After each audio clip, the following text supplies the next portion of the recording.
Hello, muling nagbabalik Nat's Kitchen. Tayo magluluto ng pinakbet Ilocano. Narito ang ating mga sangkap. 2 basong tubig, kalabasa, okra, sitaw, sweet chili, talong, ampalaya, bagoong isda, karne ng baka, pwede rin kayong gumamit ng karne ng baboy, kamatis, luya, sibuyas, at kamote.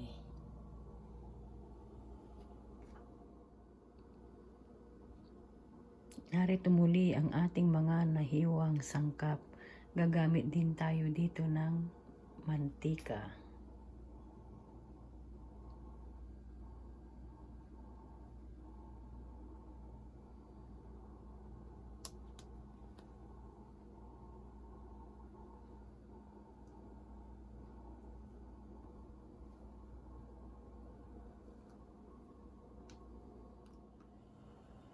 Sa isang mainit na lutuan, maglagay ng kaunting tubig.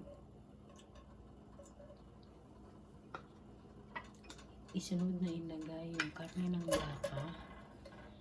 Lutuin natin ito hanggang mawala ang tubig. Haluin at ating takpan.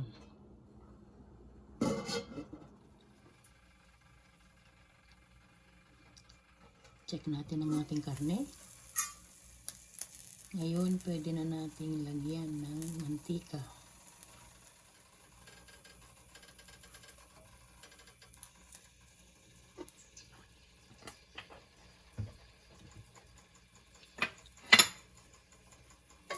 Igisa natin ang karne.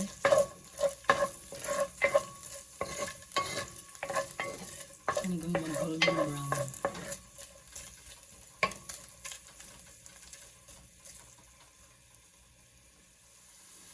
Ngayon, okay na ang ating karne.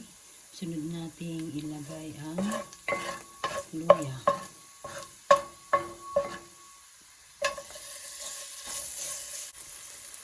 Igisa natin hanggang mag-golden brown ang ating luya.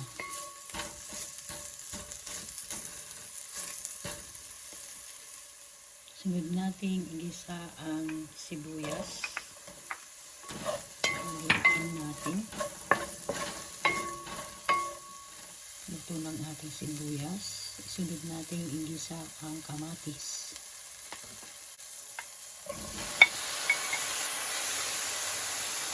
Haluin. Ating takpan at lutuin natin hanggang lumabas ang kanyang katas.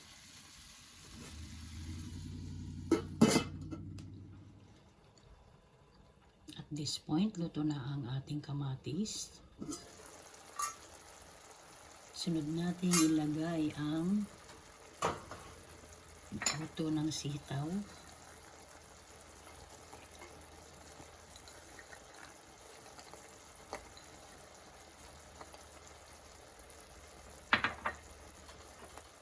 Kamote.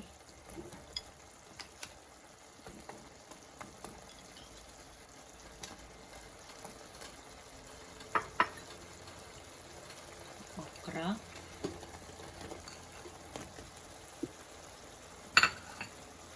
Ampalaya. Sili. Kalabasa. At ang talong. Spread natin ang ating mga gulay. Ilagay ang isdang bagoong. At ang huli nating ilagay ang isang tasang tubig. At ang pangalawang tubig. Tapkan at ating lutuin ang ating mga gulay hanggang ito'y lumambot. Pwede na nating haluin ang ating niluto.